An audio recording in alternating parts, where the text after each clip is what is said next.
Hi everyone, did you know that here in Jamaica, September has the highest birth rate? Yes, September is all of them Christmas babies. So we have a high birth rate here in Jamaica for September, and I felt that it was important to share a few things. Women, mommies, we are breastfeeding. And guess what? September is also breastfeeding month here in Jamaica. We breastfeed, and a lot of us get back pain from breastfeeding. Why? Well, here we are with this nice, chubby, warm, cuddly baby. But baby is heavy, yeah? And babies take a long time to breastfeed, and that's because they are small, they get tired easily, their jaw muscles get tired easily trying to extract the milk from the breast. So you tend to sit down in a breastfeeding session for minimum 15 minutes, but it can go longer. While you're sitting there, you now get this weight pulling you forward if you don't position your baby properly. So the first thing I want you to consider is getting a chair that has good back support. Some of us are able to have recliners or breastfeeding rockers at home, but even if you're not able to do that, that's okay. You just need a chair that has a good back support for you, because that in and of itself will help you to maintain your posture while you have to breastfeed. So we're gonna sit in a chair that will give us some back support. There we go. Next, you want to be able to support the weight of the baby. Some of us have nursing pillows, right? Some of us have boppy pillows, and there are different ones on the market, and that's okay. But even the nursing pillow needs some support, because most of them you cannot strap it in place, because baby needs to be up towards the breast and not down in your lap. With that being said, you can use pillows. Take your pillows, take your cushions, and you're gonna place them on your lap, and then you add as much as you need to ensure that when baby is resting on that nursing pillow, the pillow is supported and baby is right at the breast. Now, if you don't have a nursing pillow, that's okay. Again, we're gonna take our pillows, we're gonna take our cushions, and we're gonna bring up all of those so that baby is just resting, and then you would create a baby in your arms. With that being said, the elbow here, we want the elbows to be nice and relaxed, right? So you shouldn't be like this, because muscles are gonna be uncomfortable, your back muscles are gonna get tight while you're breastfeeding. So we're gonna use our pillows, right, until you're nice and supported.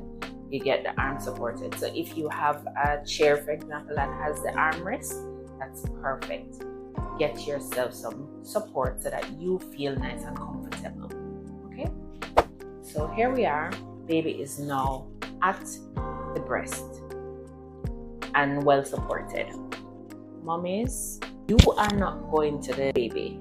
Baby is coming onto the breast. Okay? And of course, I have done a video in May on the 4th trimester is the ghetto, and in it I spoke about lactation consultants who can give you information right here in Jamaica, and they are amazing.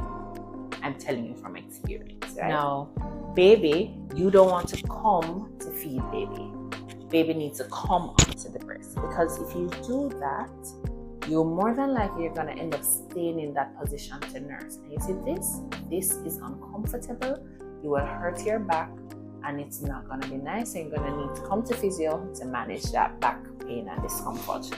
So you're going to put baby onto the breast while you are resting with your back support, with your arms supported, and baby's weight supported on that nursing pillow or your cushions.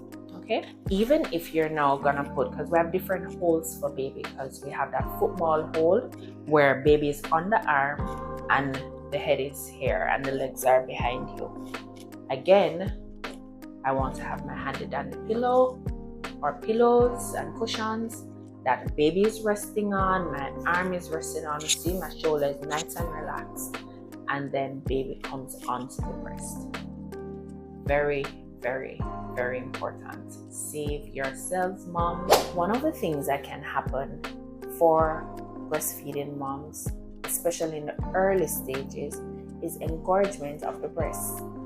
That means that you're having difficulty getting milk extracted, and as a result it builds up in the breast and it gets hot, painful, tender to the touch. One of the things outside of seeing a lactation consultant to help you to drain the breast, one of the things that you can do to minimize the pain and discomfort is actually to ice the breast. You're gonna make an ice pack. So you are going to put ice in like a sock, a cotton sock, and then you're gonna tie it and you're gonna damp it with some water. And then you're gonna put it on those tender areas, and it will help to minimize the discomfort that you're experiencing. After you have tried to drain the breast, you are going to minimize that discomfort by icing. 10 minutes to 15 minutes, no more, no less. Another thing that you can do is an ice massage. Take a cube of ice, place it in a rag, and the rag is to prevent your fingers from cramping, and you leave one side of the ice cube out, and then you take that side of the ice cube and rub into those tender areas, and it will help with the inflammation that you're experiencing. Sometimes during labor and delivery, you can get a tear, a perineal tear. So if you have had any form of tearing while delivering and your doctor has done the sutures or stitches, some persons don't need sutures, but we now need to manage the pain and discomfort that's happening after. What you can do is an ice pad. So those maternity pads that you're going to be using, you can sprinkle them with water, place them in your freezer, and when they're nice and cool, you're going to take it out and put it onto your underwear and put it on, and you wear that for like 10 minutes, and guess what, it really helps to bring down the level of inflammation and discomfort that you're having at the pelvic floor because of that tearing. There's so many things that affect us as women during the 4th trimester that we don't necessarily know about. So I hope these tips have helped you, and you can share it with other moms or new moms to be so that they can be prepared for when they have their baby.